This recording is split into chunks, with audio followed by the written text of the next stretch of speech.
Hey everyone, back here on Angular Management 2.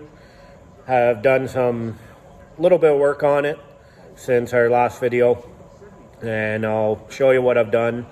And that I put in a Hummingbird Helix 5 fish finder.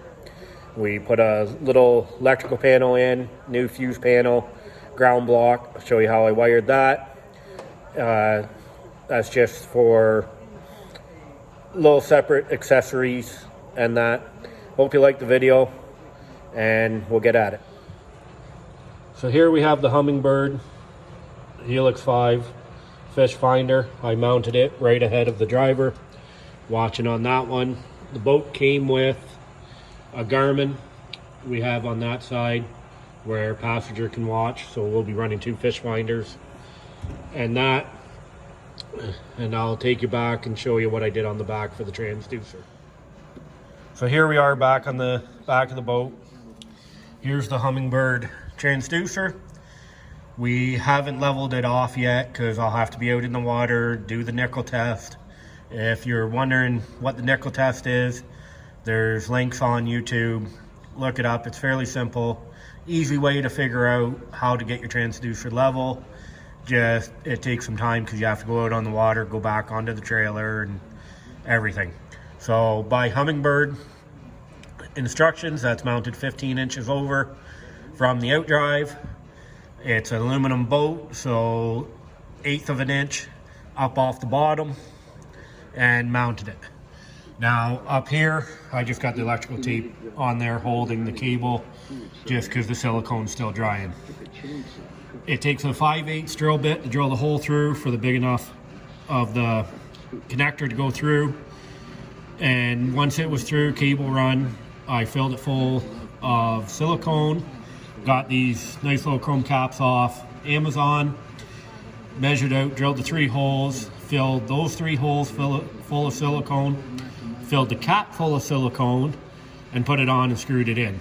Reason I filled the cap full of silicone, I just wanted to make sure everything was sealed, and that just extra precaution. So I'll take you back up front and show you what I've done up there. So back up front here, showed you the Helix 5, the Garmin over there, and that marine radio in the middle. Some of the other things I have done since last video, I redid cigarette lighter plug down here, just put a new plug in, so if somebody wants to charge a phone or whatever, there was an old one there, I just rewired it to the new one.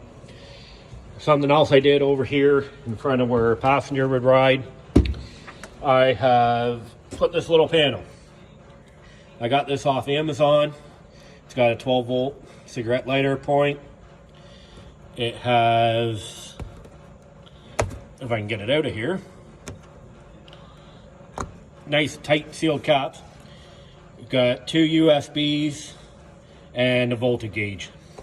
Now, when I did wire this in, I didn't want to cut out a whole square, so I measured the hole. It was 1.25 inch hole, so I used the hole saw, figured out where I wanted it, and just drilled the 4 holes and then mounted the plate on. So here we are at the back of the panel, inside the little cubby. We don't do any sleeping on the boat or anything, so I'm not too worried about having the wires out there. And that easy to get at access if I have to and everything. So like I said, I just drilled the holes.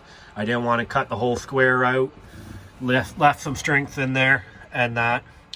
So wiring it in, I went to Princess Auto, got a $20 fuse block and everything. I also picked up a ground block for all my grounds, so it gives me some extra. How I wired them, I ran a 10 gauge wire from the battery up to the switch that is also on that square, and then from that switch I powered the fuses and then ran the ground to the ground block. Ground block is grounded right to the battery, so I know I have a good ground. Doing it this way, I figured that I would have a good ground, good power right from the battery and that. And it comes with a little switch in. I don't have power hooked up right now, but I just turn that switch on, that powers all that. If there's anything else I want to power, I've still got room in there to do it. I'll go back to the battery and show you what I did at the battery as extra preventage of anything happening. So wiring right into the battery, I wanted some extra presented. Ground cable right to negative. On the positive side, I have put in a fusible link. I have a 15 amp fuse in there. If something's going to draw more than that, by rights that fuse should blow. Save my wiring going to the front and everything. I know I have an issue. I can get that fixed later if that 15 amp blows. Figure out where the issue is and that.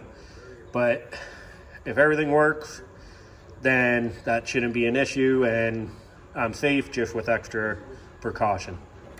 So it was just a little update. So that was just a little update on what I've been working on and everything. I know I'm not getting too many subscribers yet. Hopefully more people start seeing this. Hit the like, hit the subscribe, because come spring, as soon as we get out on the water, I'm going to be doing a lot more videos of us fishing out there in the south part of Lake Huron, St. Clair River. Lake Huron will probably be running from Sarnia up to Kettle Point, Grand Bend area, going out 8-10 miles. Also, will be some days we might just be on St. Clair River, running all the way from Mitchell's Bay up to Sarnia, depending on what we feel like and where we dock and that. I don't have a dock. I'm always unloading and loading at boat ramps. So you may see us out and about on the roads. Give us a wave, and everybody have a good day. Thanks.